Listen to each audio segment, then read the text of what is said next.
देखो, जो व्यक्ति सुख पाने की कोशिश करते हैं ना दूसरों से, वो कामी है, वो मोही है। और जो सुख देने का प्रयत्न करता है वो प्रेमी है। कामी और प्रेमी में फर्क समझिए। कामी सुख पाना चाहता है और प्रेमी सुख देना चाहता है। इसलिए तुम सुख पाने के अधिकारी नहीं हो, सुख देने के अधिकारी हो। इसलिए दुनिया में रहो भैया, पर दुनिया को अपने भीतर, बोलो ना, हो नाव तट से बंधी लहरों की मनमानी ना हो, नाव को उस पार जाने में कोई परेशानी ना हो। देख माझी याद रखना कोई नादानी ना हो, नाव तो पानी में हो पर नाव में पानी ना हो। देख माझी याद रखना कोई नादानी ना। ठीक है ना? तुम कथा में आ गए, कथा तुम में बसे। तुम में किसे बसना चाहिए? किसे बसना चाहिए? अंत समय जैसी मति, ठीक है ना?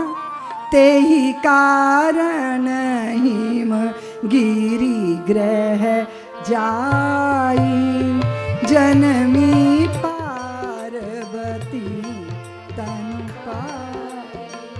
ते ही कारण हिम गिरी ग्रह जाई, जनमी पार्वती तनु पाई।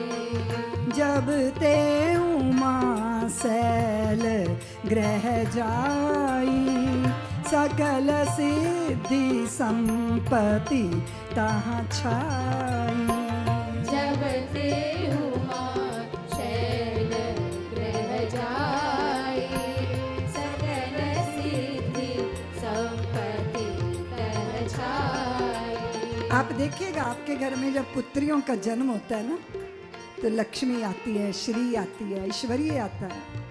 पता नहीं भारतीयों की बुद्धि पे कहाँ पत्थर पड़ गए कि पुत्रों के लिए बड़े उतावले रहते हैं और पुत्रियों के लिए ऐसे हो जाते हैं जैसे सांप सूंघ गया।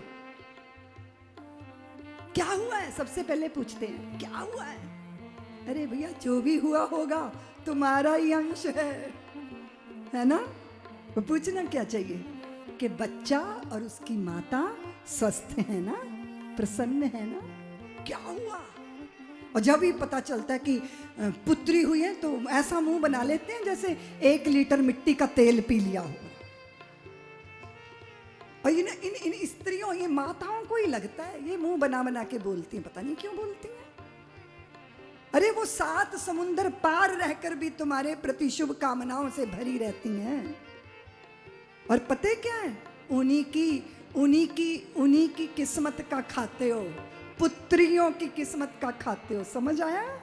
और जब जाती है ना तुम्हारा द्वार छोड़कर, तब फिर श्री को, लक्ष्मी को, ऐश्वर्य को, समृद्धि को, प्रसन्नता को, खुशियों को साथ ही ले जाती हैं। और जिस घर में जाके बसती हैं वहाँ लक्ष्मी आ जाती है, ऐश्वर्य आ जाता है, आनंद आ जाता है, संतोष आ जाता है।